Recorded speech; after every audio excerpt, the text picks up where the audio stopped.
Hi folks, today this video a little bit more serious than I normally do. This morning I made a meme, I think that's what you flipping call it. I put it up on the Goth group that I'm in.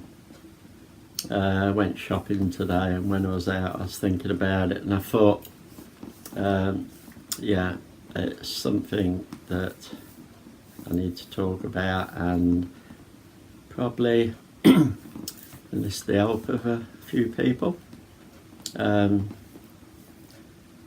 That's why it's called abuse. Speak up about it.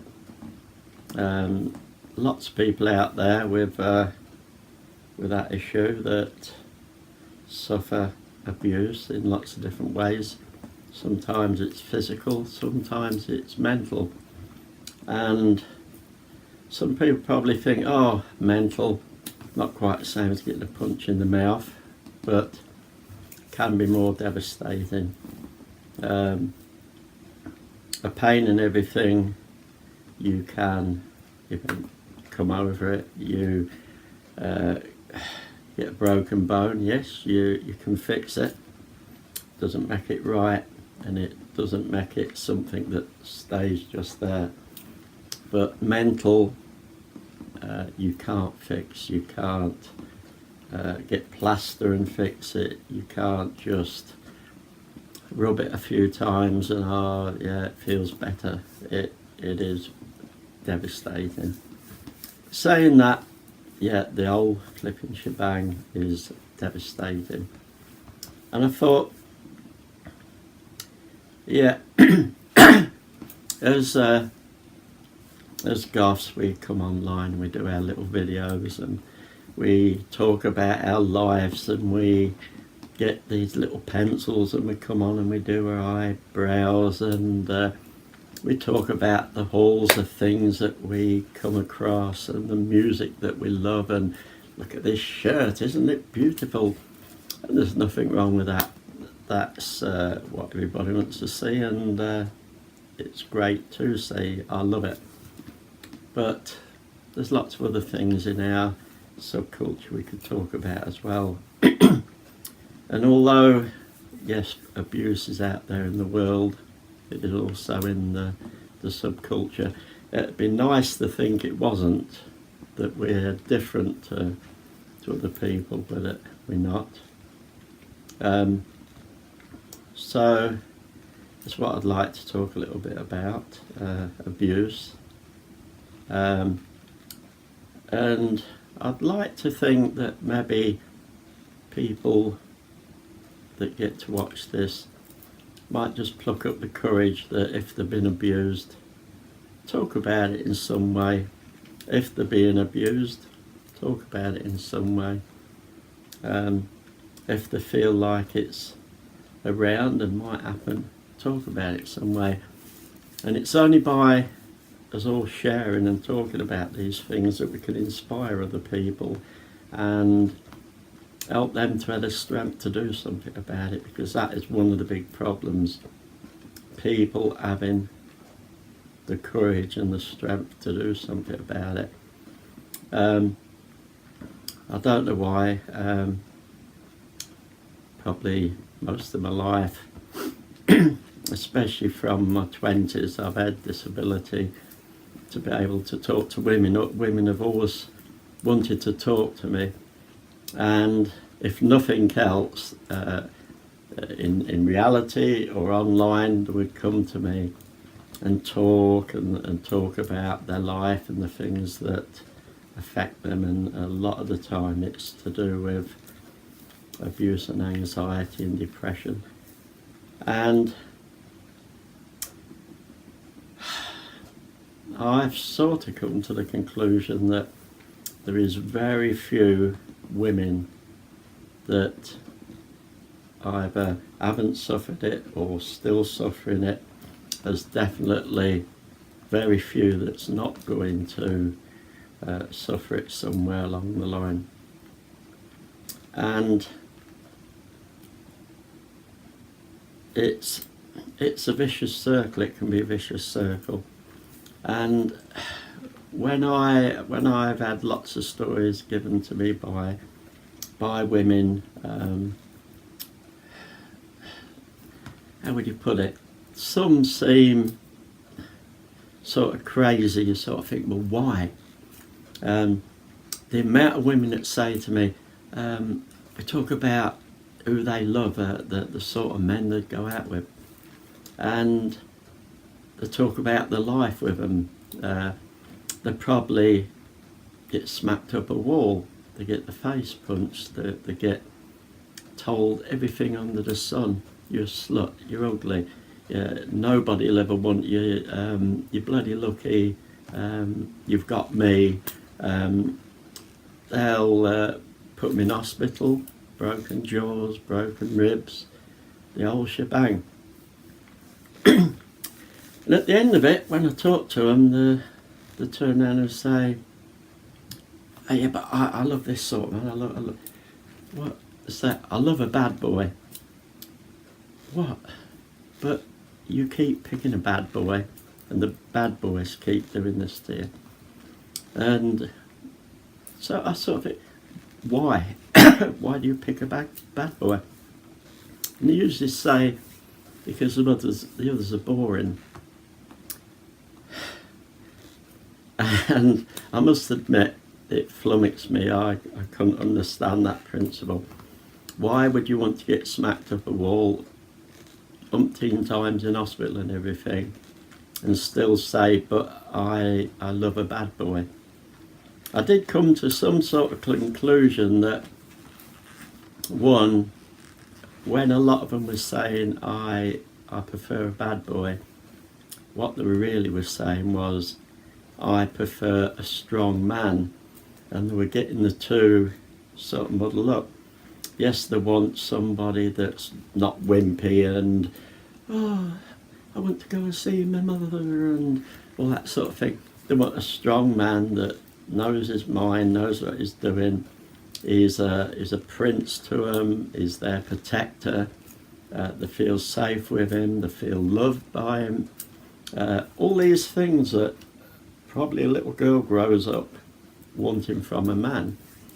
And somewhere along the line, they look at a lot of what a bad boy does, and it sort of it rings sort of a bell with them. It's sort of, oh yeah.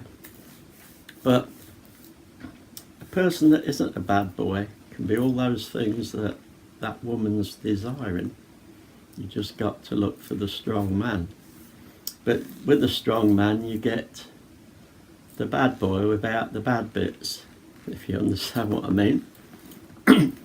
But in reality as well, when I've looked at that, I was trying to figure out why a lot of it boils down to the fact that people are controllers, and these controllers can control anything.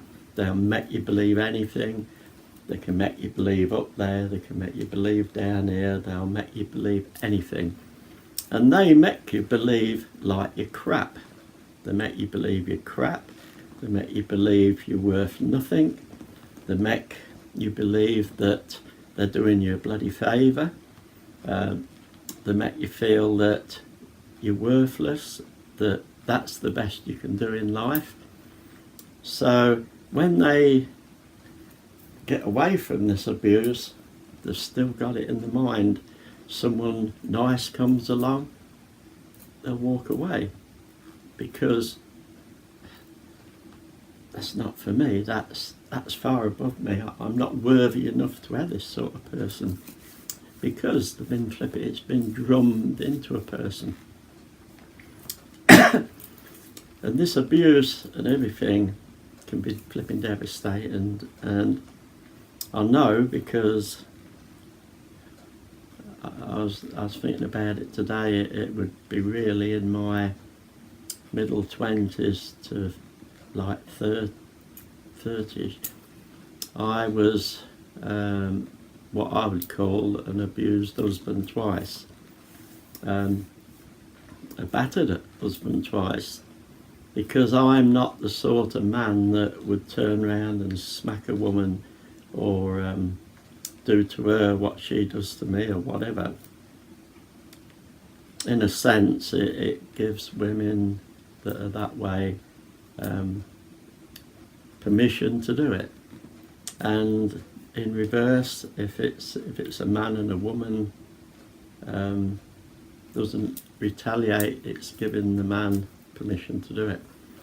But yeah, I went through 2 lots of pretty bad, I'd say devastating relationships where I was mentally abused all the time and physically for no reason, just because it wouldn't be right at that time and I'd flipping cop it. And like I said, I want it back. But as a man, you could sort of take it, but mentally keeps going in till it won't stay in anymore, and then it comes out and you got the anxiety attacks and the depression and all that sort of thing. So probably around about 30 or something, 30, 31, that's when the first real big boy flipping hit me, because you keep putting stuff to the back all the time, which is not good. You have to deal with it. Put it behind you, it will turn around and bite your backside flipping harder than it ever would have done in the first place. So don't ever put it behind you. So yeah, I had a flipping devastating time, and now I'm 67, and yeah, to a fair degree that still lives with me. And over the years from 30 to 67, it has affected lots of different avenues of my life as I've gone through it. Sometimes it's really crap, but yeah, I know what it's like to be abused and that. So I just want to get it out there to people, even in our subculture, that some people out there that's this is being done to or been done to probably feel that they're a bit alone with it. It can feel that way, that you feel like, who the hell wants to know, who the hell cares? And if I talk to anyone about it, they think I'm talking out my flipping backside. They don't really want to be that way, they just don't understand it. Especially when you start suffering the anxiety and the depression and everything. Someone that doesn't suffer it really cannot understand it.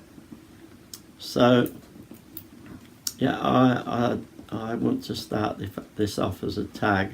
I'm not going to tag anybody, because it's not something you can tag somebody for, but I'm just hoping that anybody that sees it, you don't have to go into great details of your life and everything, but talking about it and probably admitting that yes, you've suffered to some degree from it or whatever, it will maybe spur other people on to feel that they're not alone, and that if you've made something of your life, yes, you can put that to one side and you can break away from it, and you can make a good life for yourself with good people in it, because there's flipping good people out there in the world, and what it does, like I said, it makes you feel like, what the hell's the point? But there is a point to it, because that's all about life. We just have to try our best to pick the right people. So folks, I'm hoping that my story might help people a little bit. I'm hoping that other people can speak up and maybe help people a little bit as well, because you never know who you're going to help. The thing that brought me out of that big dark place all those years ago was not talking to professionals or anything, because I felt like they didn't know what the hell I was talking about. They were just book. Oh yeah, Mr. Parker. Oh yeah. Oh, what's that in the book? Number 5. Well, there's your answer. Blah blah blah. Number 5. Didn't really understand what the hell I was talking about, and it wasn't until I sat down with a person that suffered it, and they talked about it, that I started, that's how I feel. That's that. And all of a sudden you realise that, hang on, people do flipping suffer the same. People know what the hell I'm talking about, and they can empathy, whatever, that with each other. And that really was a turning point where I started coming back up.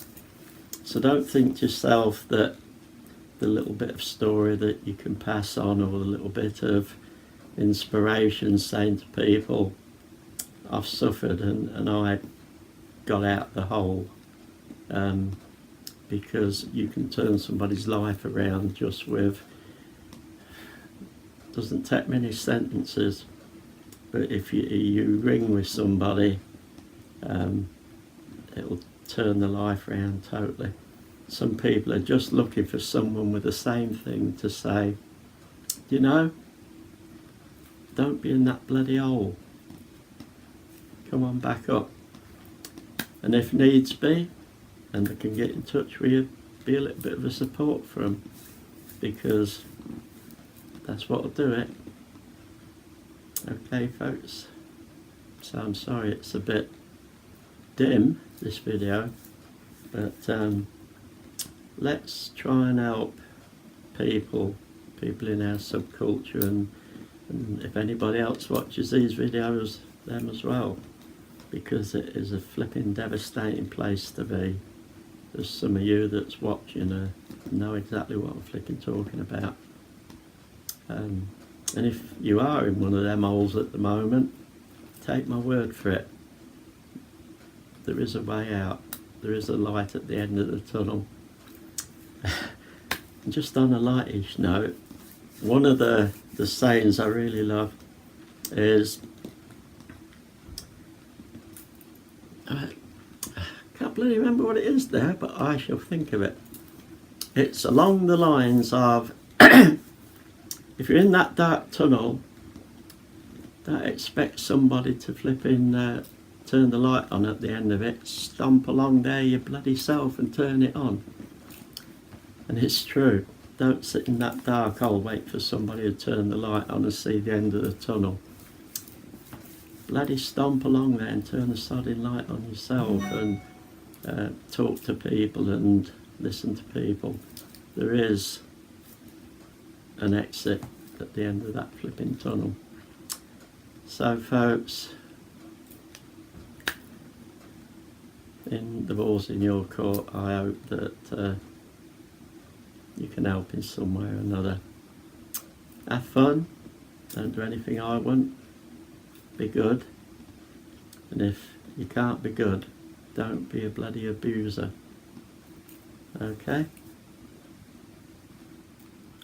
Just a quick PS, it may have seemed a little bit like I was talking about men abusing women all the time, but yeah, and quite a lot of it was, but it works both ways. There's as many women out there abusing men as there is women, and neither is good, neither is warranted. It shouldn't happen. So really, if you have got a story that can help anybody, male or female, please feel free to help.